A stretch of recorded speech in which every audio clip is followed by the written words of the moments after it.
Buenas tardes, les agradecemos el que nos acompañen en esta serie de webinars de Maps University, en esta ocasión de la marca AppGate. Hoy nos acompaña Carlos Bortoni, director regional de ventas de la marca, y su servidor David Gutiérrez, gerente de producto para Maps. Hoy estaremos hablando acerca de AppGate y de que no basta solamente con poner un letrero, como el del tema del webinar, o implementar una medida para que ésta se cumpla, sino que necesitamos políticas y posturas de seguridad que garanticen el buen uso de los recursos. Le doy la bienvenida a Carlos Bortoni. Adelante, buenas tardes. Muchas gracias a todos por acompañarnos. Arrancamos. La idea es poder platicar justo de lo que decía David. La idea de que el baño es de uso exclusivo para los clientes, supongo que lo habrán visto en más de una vez. Supongo que es algo que a lo que se habrán enfrentado y a lo que habrán decidido ignorar. Es decir, este letrero donde te dan una indicación y tú la pasas de largo definitivamente porque tienes necesidad de usar el recurso. Puede ser el baño, puede ser el estacionamiento. El letrero al final ha aparecido o se utiliza en más de un lugar. Y la idea es justo cómo se relaciona esta idea de que el baño es exclusivo para clientes con la habilitación del trabajo remoto. Es decir, hoy en día cuando estamos enfrentando todo este tema de COVID-19, todo este tema donde estamos viendo que cada vez es más necesario que nuestros colaboradores, que las organizaciones habiliten el trabajo a distancia, ¿cómo podemos hacerlo sin perder la confianza en nuestros usuarios y sobre todo sin que ello se convierta en un riesgo, en una vulnerabilidad? Y empezamos justo con esta imagen que ya habíamos platicado, ¿no? Antes de toda esta contingencia estaba yo en Starbucks trabajando y entró una señora muy rápido, nadie le dijo nada, ella se detuvo y le dijo al barista, voy a pasar al baño en lo que mi esposo se estaciona y ahorita venimos a pedir. Se fue al baño y después de un tiempo la señora salió, ya no dijo nada y se fue directo a su coche. Evidentemente, no compró nada. El tema es ese, ¿no? O sea, sí hay como cierta restricción que te pone el letrero, pero no es una restricción que te impida violentar la regla. Y no es una restricción que te impida violentar la regla por este tema que Carlos Pereda menciona bien. Confiar no se reduce a creer con buenas razones o a esperar que algo suceda. Es decir, no basta con que digamos, quiero que mis usuarios se conecten de forma remota y que naveguen y utilicen los recursos de la compañía sin ponerlos en riesgo y sin abusar de esta conexión para que nuestros usuarios lo utilicen de esa manera. Es necesario implementar una serie de políticas y reforzar esas políticas para garantizar que se cumplan. ¿Cuál es el tema acá? Que cuando habilitamos el acceso remoto, ya sea a través de una VPN, ya sea a través de una herramienta de escritorio remoto, lo que estamos diciendo a nuestros usuarios es justo lo que nos dicen los letreros del baño. Es de uso exclusivo para el trabajo. No quiero que lo utilices para descargar videos, no quiero que lo utilices para descargar música, no quiero que lo utilices para conectarte a Netflix, al portal de Netflix de Estados Unidos, en el caso de que la VPN te conduzca a Estados Unidos o a otro país. Y más aún, no quiero que la rentes en el mercado negro. No sé si ustedes lo sepan, pero hoy en día ha llamado mucho la atención cómo algunas soluciones de VPN están detectando que se rentan entre 20 pesos y $20 semanales en el mercado negro, en la Deep Web, en la Dark Web, están rentándose estos accesos. Es decir, lo que están rentando es nombre de usuario y contraseña. Y el tema acá es que si bien para el usuario parece que es un negocio redondo, están abriendo una gran puerta de vulnerabilidades para sus atacantes. Dicho eso, quiero explicarles o quiero platicar con ustedes sobre cuál es el tema de las VPNs, cuál es el tema de los accesos remotos. El primer tema es el siguiente. Piensen ustedes, ¿qué organización utiliza VPN a su interior? Es decir, ¿qué organización tiene a sus usuarios conectados dentro de su oficina, dentro de su perímetro y utiliza una VPN? La respuesta es muy sencilla.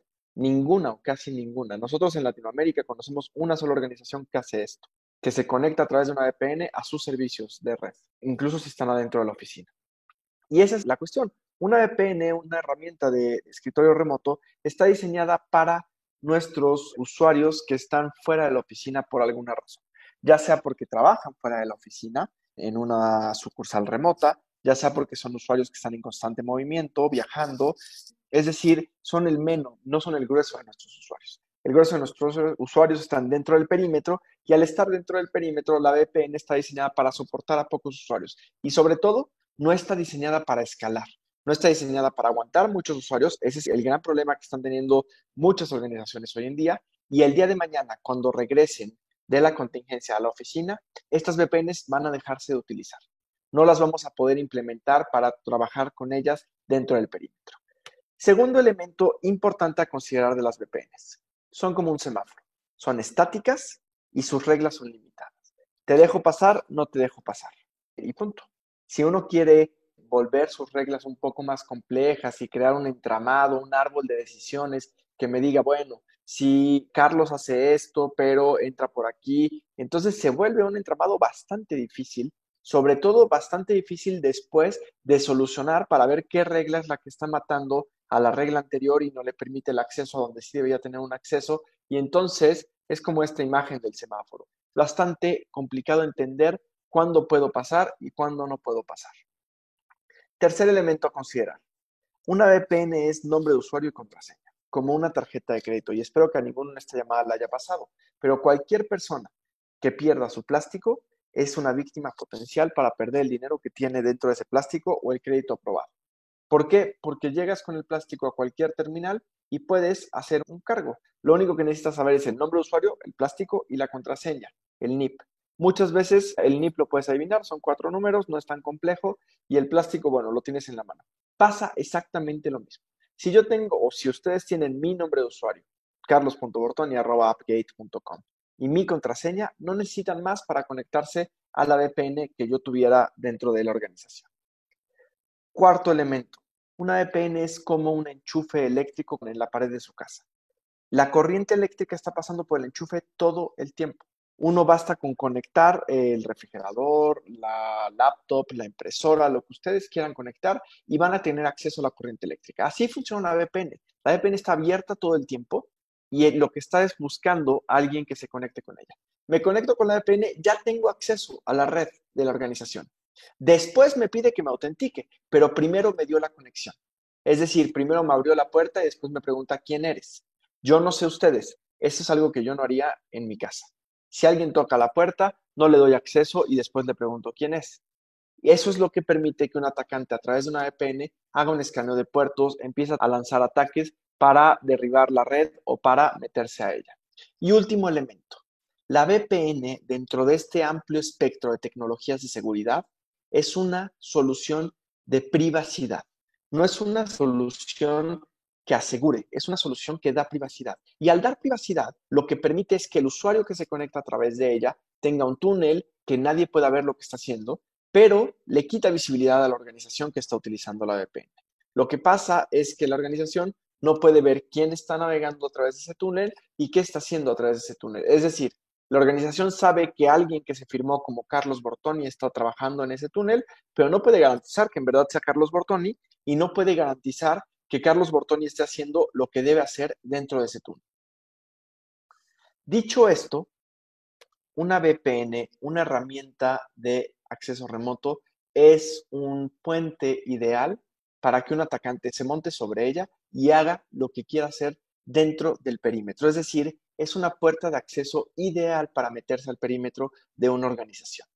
Piensen en el caso de Equifax, que hace un par de años fue vulnerado, se metieron a su perímetro, hicieron lo que quisieron dentro de la red y nadie se dio cuenta de ello.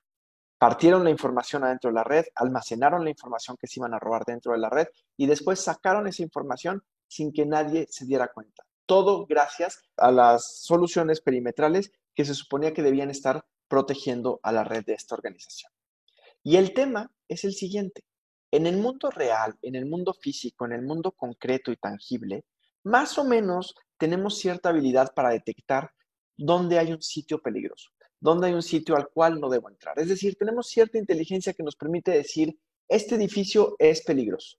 No debería entrar porque está sucio, se ve abandonado, está completamente grafiteado, los vidrios rotos, hay una gran cadena que impide que entre. Es decir, si entro puedo sufrir de algunos riesgos. Y digo que tenemos cierta inteligencia porque después podemos enfrentarnos que los usuarios toman este tipo de decisiones. Decisiones que no son las ideales para no ser vulnerados. decisiones que nos ponen en bastante riesgo y que creemos que son decisiones inteligentes. Ahora, si esto lo hacemos en nuestra vida cotidiana, ¿qué pasa cuando pasamos a nuestra vida digital, a nuestra identidad virtual? Y el grueso de nosotros, nuestro trabajo de oficina, es a través de un dispositivo móvil que nos convierte de un sujeto de carne y hueso a un sujeto inmaterial completamente, a un sujeto que se convierte en un ente binario, en un 1 y un 0, o en una combinación de unos y ceros, que no tenemos la misma inteligencia ni la misma sensibilidad para evaluar sitios peligrosos. Si yo les dijera que este sitio es igual de peligroso que el sitio que acabamos de ver, el edificio abandonado, pocos usuarios entenderían por qué.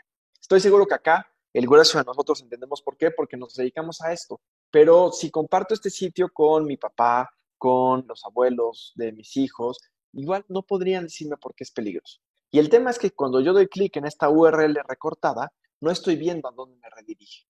No tengo capacidad de saber que en verdad estoy yendo al sitio de mi banco al que quiero entrar o al sitio de Netflix en el que quiero poner mi nombre de usuario y mi tarjeta de crédito para poder pagar. Es decir, no tengo información.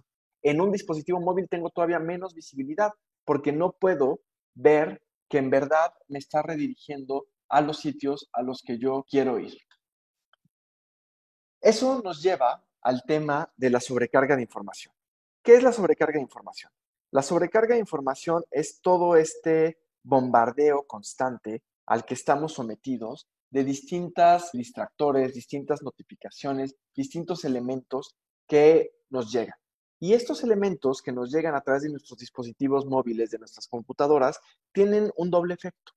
Por un lado, nos paralizan y por el otro lado, hacen que sea mucho menos eficiente nuestra toma de decisiones. Distractores o URLs como la que acabamos de ver nos llegan por montones todo el tiempo a través de una cantidad de sitios, de posts, de correos electrónicos, de mensajes de texto, etcétera, etcétera. Es decir, nuestros usuarios están sometidos a un bombardeo de información colosal, como nunca antes visto en la historia de la humanidad. Y si pensamos que este bombardeo de información tiene nombre y apellido, tiene formas que están diseñadas para resultarnos atractivas, esto se vuelve peor. México es el segundo país con más fake news alrededor del mundo. Y eso no ha hecho mejor a los mexicanos, no nos ha hecho mejores para distinguir noticias falsas. Incluso la gente que se dedica a la comunicación muerde el anzuelo y replica noticias falsas en más de una ocasión. No es sencillo. ¿Por qué no es sencillo? Porque la noticia falsa apela a nuestras necesidades emocionales.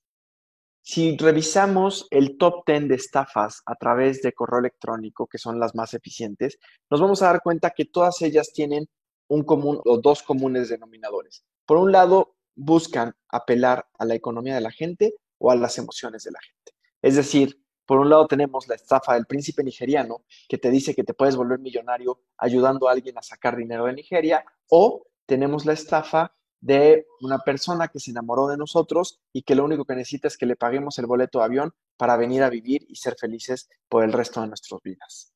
Otro ejemplo, los sitios clonados. Es sumamente sencillo clonar un sitio en Internet. Te metes a una página, introduces la URL y esa página clona tu sitio. Y tú ya después puedes modificar el contenido de ese sitio para tener información del usuario, hacerle un ataque de farming en el cual, donde el usuario cree que está en un sitio legítimo, tú le estás robando su información. Y por último, un correo de phishing no demanda ningún esfuerzo. Cualquier persona que sepa leer, escribir y que sepa que el 15 o el 30 le pagan al grueso de la población en el mundo de cada mes, podría redactar un correo de phishing. Yo no sé ustedes, pero si recibo un correo diciéndome, Carlos, hay problemas con el pago de tu nómina, y lo recibo el 15 de este mes, me voy a preocupar y seguramente voy a descargar el archivo que viene adjunto para poder revisar cuál es el problema con mi nómina. No me voy a dar cuenta que ese archivo va a empezar a ejecutar algo dentro de mi computadora, dentro de mi dispositivo, pero va a empezarlo a hacer. Y seguramente nunca me voy a fijar quién mandó ese correo en el remitente. Les pongo este ejemplo. Fue un ataque de hace más o menos un año que se conoció como sextortion. ¿En qué consistía este ataque? Te llegaba un correo electrónico que te decía, Carlos, sabemos que esta es tu contraseña. La contraseña se veía muy parecida a la contraseña que yo utilizo normalmente, si no es que era exactamente igual. Tenemos tus datos de navegación y como tenemos tu contraseña, también tenemos acceso a tus datos de contacto. Si tú no estás dispuesto a que compartamos tus datos, tus hábitos de navegación con tus datos de contacto, te vamos a pedir que deposites $500 en esta cuenta. ¿Qué pasó? El grueso de la gente pagó, el grueso de la gente que recibió esta extorsión pagó los $500. ¿Por qué los pagaron? Porque había un elemento que parecía real, la contraseña. ¿Cuál era la verdad detrás de este ataque? Los atacantes habían accedido a la base de datos de una red social previa a Facebook. Era una red social estilo High Five, estilo MySpace, que ya nadie utilizaba. No tenían nada más que el correo electrónico de la persona y su contraseña. Eso era suficiente para que el grueso de las personas dijera, no me voy a arriesgar a que mi jefe, a que mi esposa, a que mis familiares, a que mis amigos sepan qué hago en Internet. Mejor pago y me quedo tranquilo. No tenían nada más que una contraseña vieja. Pero como todos nosotros, o el grueso de nosotros, reusamos, reutilizamos contraseñas, eso alertó a los usuarios y permitió que pagaran. Imagínense un ataque como estos, tan elemental, tan humano, en la red de sus organizaciones, en la red de las organizaciones de sus clientes. Y eso es justo lo que dice James Bradkey. No son ataques sofisticados, no son ataques de una programación compleja, de una ingeniería con sistemas automatizados y de inteligencia artificial. Es simple y llana ingeniería social la que está detrás de todos estos ataques. Y es por ello que son tan exitosos, porque no hay una solución perimetral que proteja en contra de errores de capa 8.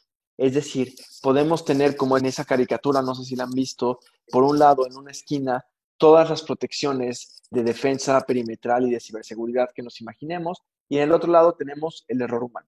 Y el error humano siempre va a volver vulnerable a nuestras organizaciones.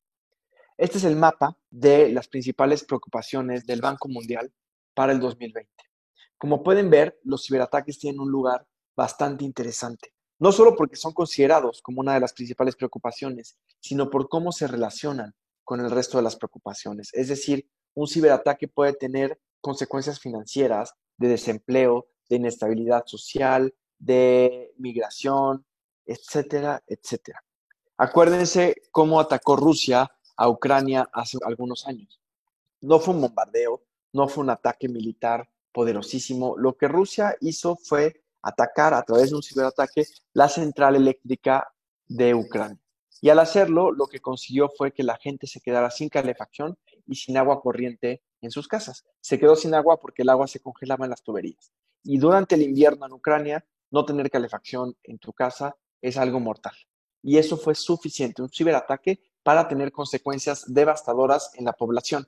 ¿Qué pasaría en una organización si un solo dispositivo se ve comprometido? ¿Hasta dónde podría llegar el atacante a través de una USB tirada en el estacionamiento de la organización y que un usuario curioso la metiera en su laptop, quisiera ver qué hay ahí y le diera acceso a toda la red de la organización? Y es justo por eso que lo que estamos buscando nosotros es establecer vínculos de confianza entre recursos de redes. ¿Qué entendemos por un recurso de red? Cualquier cosa que esté circulando en su organización. Un dispositivo móvil conectado en su red es un recurso de red. Un servidor es otro recurso de red. Un repositorio es un recurso de red. Cualquier elemento que se esté comunicando al interior de su red es un recurso de red y esa comunicación no debe convertirse en una vulnerabilidad. Esa comunicación no debe ser un riesgo para la organización porque es justo la base de la organización, la base de la razón de ser de esa organización, el permitir que se comuniquen sus recursos para poder realizar las funciones que tienen que realizar. Esto lo hacemos nosotros a través de tres elementos. Nos centramos en la identidad del usuario, establecemos una serie de privilegios dinámicos y establecemos segmentos de uno para proteger la red de nuestros usuarios. Esta es nuestra solución de perímetro definido por software, SDP por sus siglas en inglés, y lo que quiero mostrarles a continuación es cómo hacemos estos tres pilares, cómo llegamos a garantizarlos. Lo primero, cuando nos centramos en la identidad de nuestros usuarios, ¿qué es lo que queremos hacer? Lo que queremos es garantizar que nuestro usuario sea quien dice ser. Que si yo estoy autenticando a Wally, en verdad sea capaz de reconocer a Wally y no a alguien que se está intentando hacer pasar por él. Que si Carlos Bortoni llega a la organización y me dice ser Carlos Bortoni, yo tenga la capacidad de decir, en efecto es Carlos Bortoni, déjenlo pasar. ¿Cómo hago esto? Lo que hago es revisar tres elementos con los que Carlos Bortoni debe cumplir. Uno, algo que Carlos sepa, su nombre de usuario y contraseña. Sin embargo, lo hablamos hace ratito con el tema de las VPNs.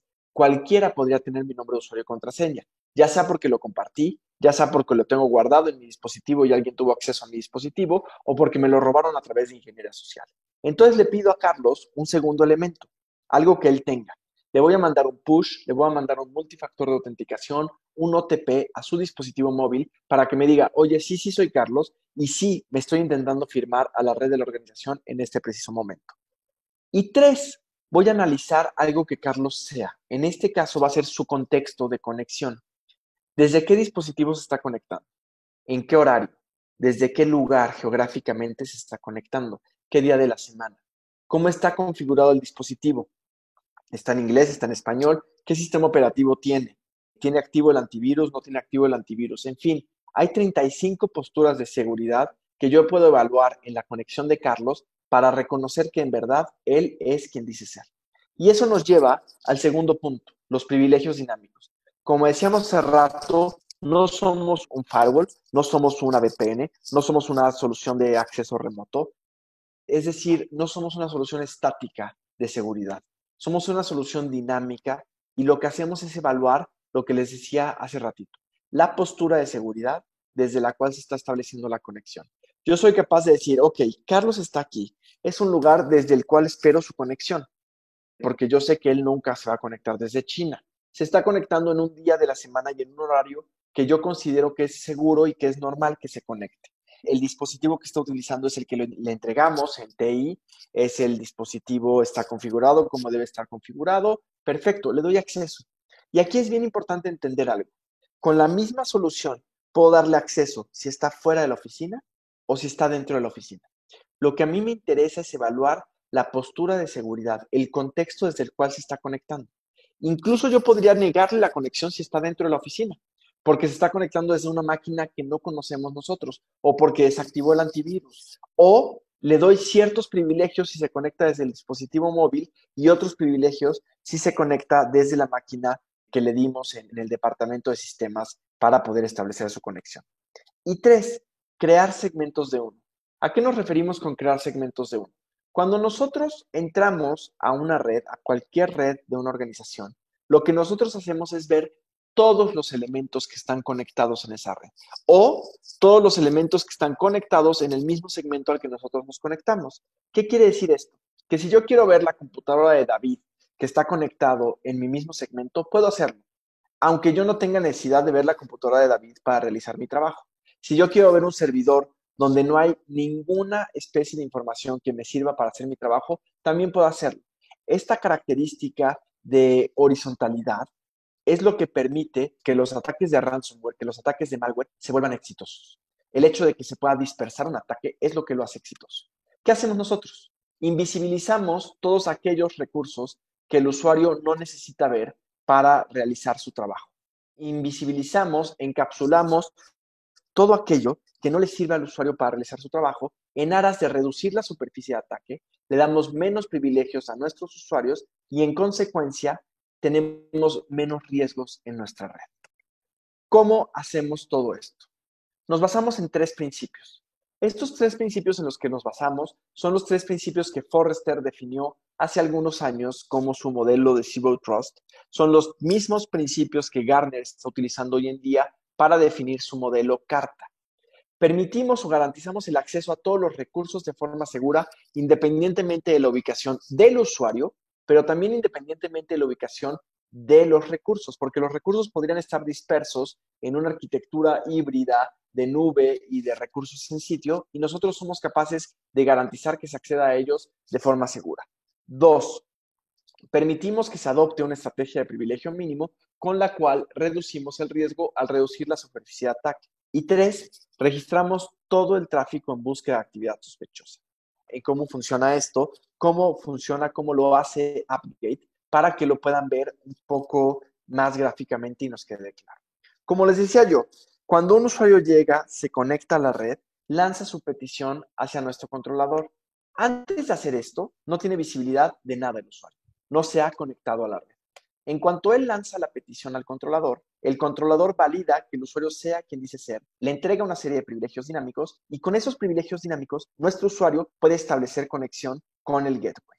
El gateway, que es un agente que se encuentra instalado en el dispositivo de nuestro usuario, le va a dar acceso solo a aquellos recursos que nuestro usuario debe tener acceso. Lo demás, como lo platicamos, queda invisibilizado y el usuario no puede ir hacia ello. No puede hacer un escaneo de puertos, no puede ver qué puertos están abiertos, qué puertos están cerrados, no sabe qué tipo de recurso es el que está ahí, no sabe si hay un firewall delante de ese recurso o no hay un firewall. Como les decía, el gateway es un agente instalado en el dispositivo del usuario y el controlador es una máquina virtual que puede estar junto al data center del usuario o puede estar en la nube.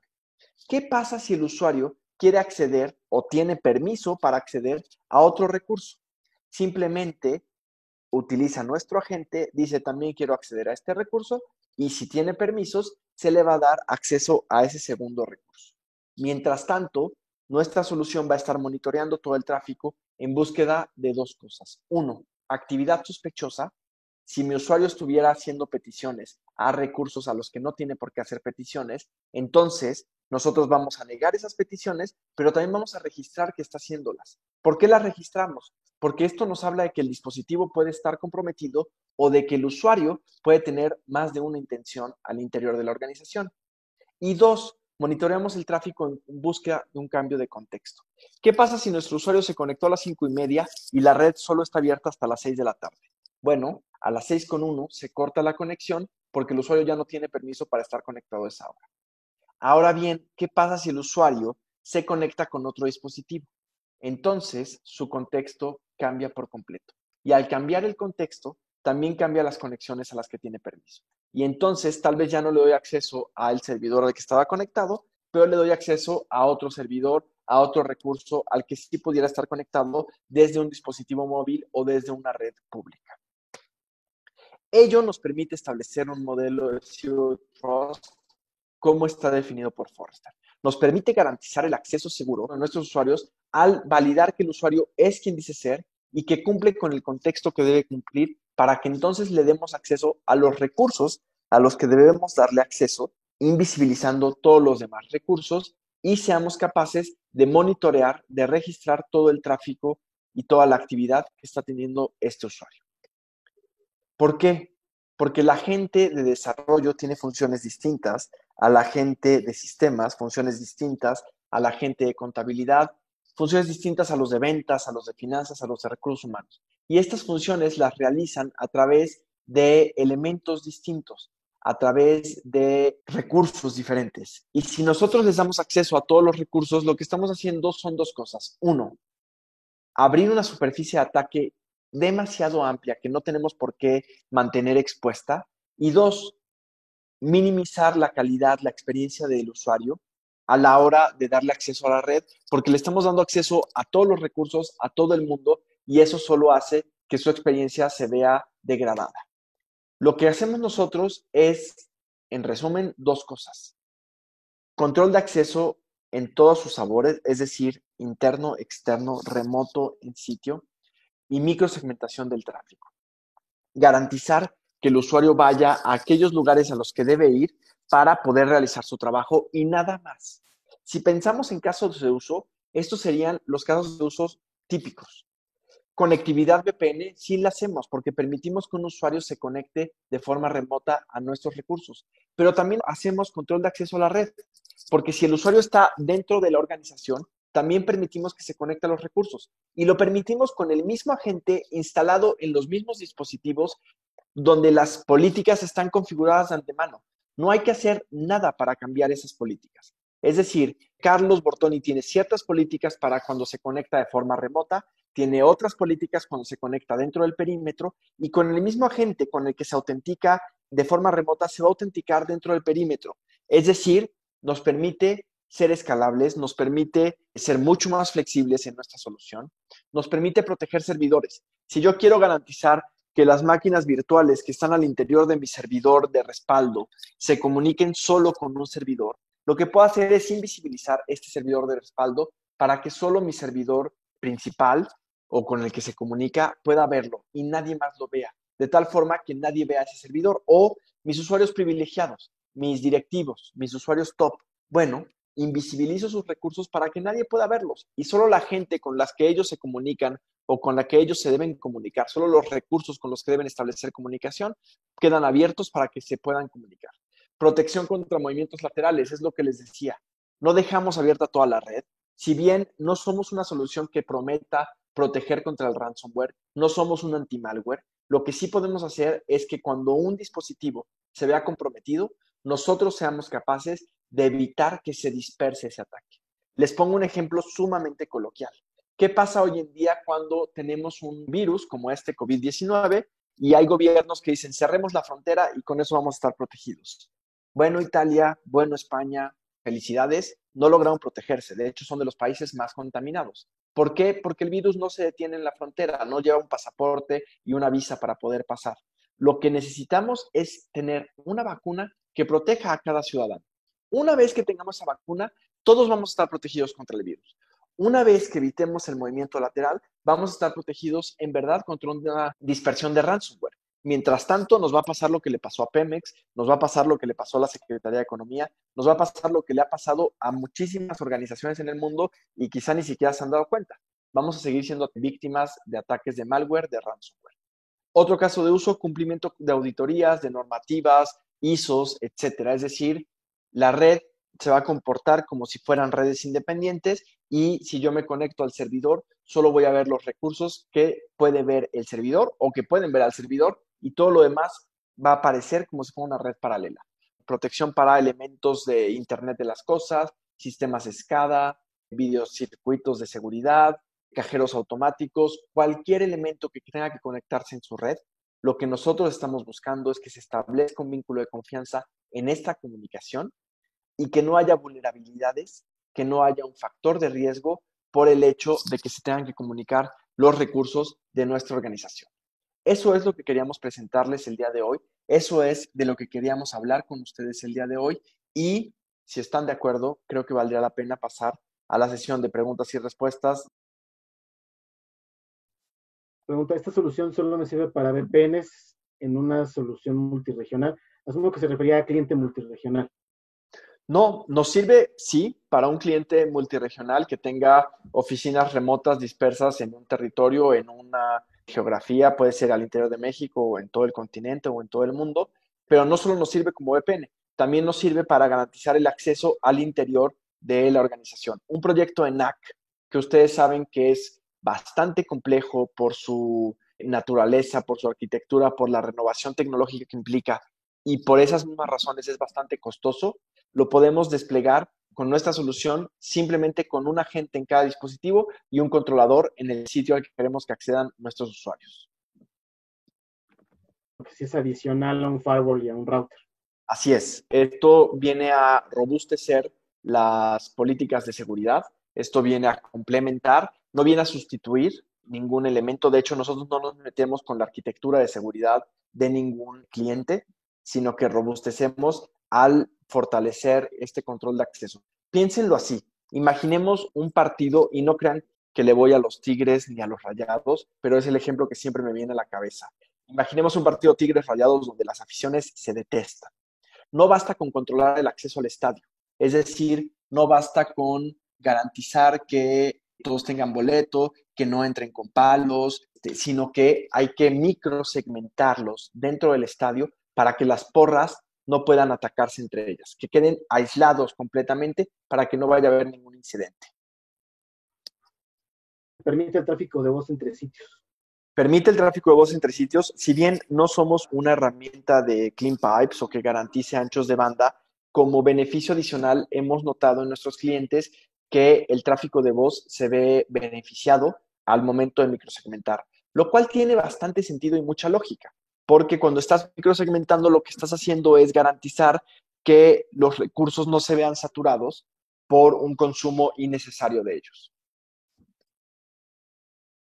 ¿Se consideraría como una solución adicional alguna que sea de seguridad perimetral, por ejemplo? 100%. Nosotros creemos que las soluciones perimetrales deben seguirse utilizando, no las estamos sustituyendo, no creemos que un firewall deba eliminarse, no creemos que un filtro de contenido deba desaparecer, al contrario, creemos que se deben complementar con una solución como la nuestra para tener un mejor paradigma de seguridad.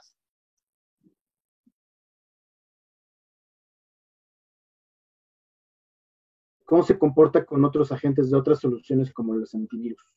Convivimos al 100%. De hecho, es parte de lo que les decía.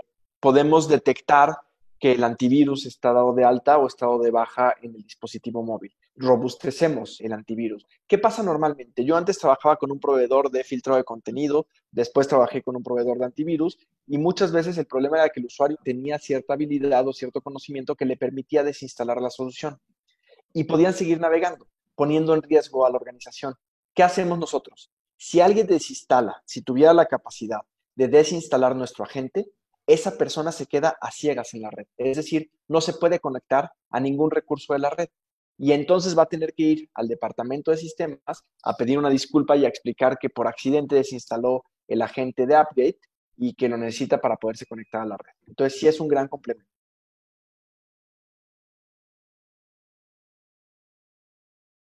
¿El licenciamiento es por agente? Si nos puedes dar una explicación de cómo se licencia. Así es, el licenciamiento es por agente. Tenemos dos elementos que debemos considerar. Uno, ¿cuántos dispositivos queremos proteger? Y acá hay que entender esto. Para mí, un usuario, Carlos Bortoni, es un agente. Así sea que Carlos Bortoni tenga el agente instalado en su dispositivo, teléfono y en su laptop, es una sola licencia. Si yo quiero proteger un servidor, bueno, hay que ver cuántas máquinas virtuales hay en ese servidor y necesito una licencia por máquina virtual. Entonces considero número de agentes que necesito de licencias y número de controladores que van a dar acceso a los sitios. Si yo tengo 3 sitios a los cuales quiero redirigir el tráfico porque tengo los recursos dispersos en un cohost, en el data center y en la nube, entonces voy a necesitar 3 controladores. Agentes y controladores es todo lo que debemos contemplar.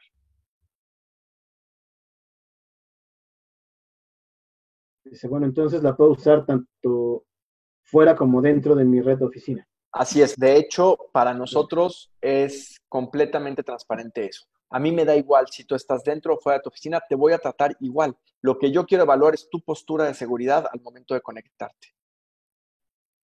Entonces es por usuario de red y los servidores por host. Si me pregunto. Así es, tal cual. ¿Me serviría entonces como una NAC?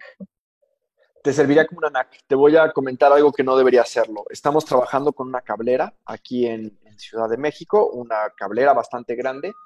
Y cuando le presentamos esta misma presentación que ustedes están viendo, lo que nos dijeron fue lo siguiente, y cito, son palabras textuales. Llevo 3 años intentando desplegar un proyecto en NAC y no consigo que me lo autoricen. Cuando finanzas me autoriza la inversión, infraestructura me dice, no puedes meterle mano a la arquitectura ahorita. Cuando infraestructura me dice, ahorita tienes una ventana para, no sé, unos meses o el tiempo que necesites para hacer el proyecto, finanzas me dice, no, ya no tenemos presupuesto. Si podemos hacer esto como ustedes nos dicen, adelante, lo hacemos. O sea, esto es lo que necesitaba para poder desplegar un proyecto de control de acceso, sin meterle mano a fierros, sin tener que hacer nada con la arquitectura. Entonces sí, sirve como un proyecto de NAC al 100%.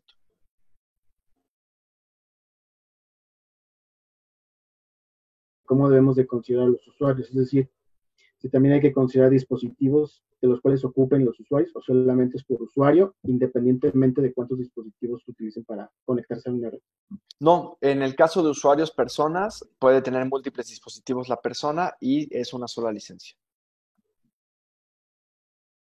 Si se vende por separado de los firewalls o si es como los Forti, que todo se vende junto y tiene 1000 sabores. Esta es una solución dedicada. Creo que va por el hecho de que si una solución es para VPNs y otra solución es para acceso interno, no, para nosotros es lo mismo. No es que le tengas que activar de acceso remoto y después le activas la funcionalidad de NAC y después activas la funcionalidad de microsegmentación. No.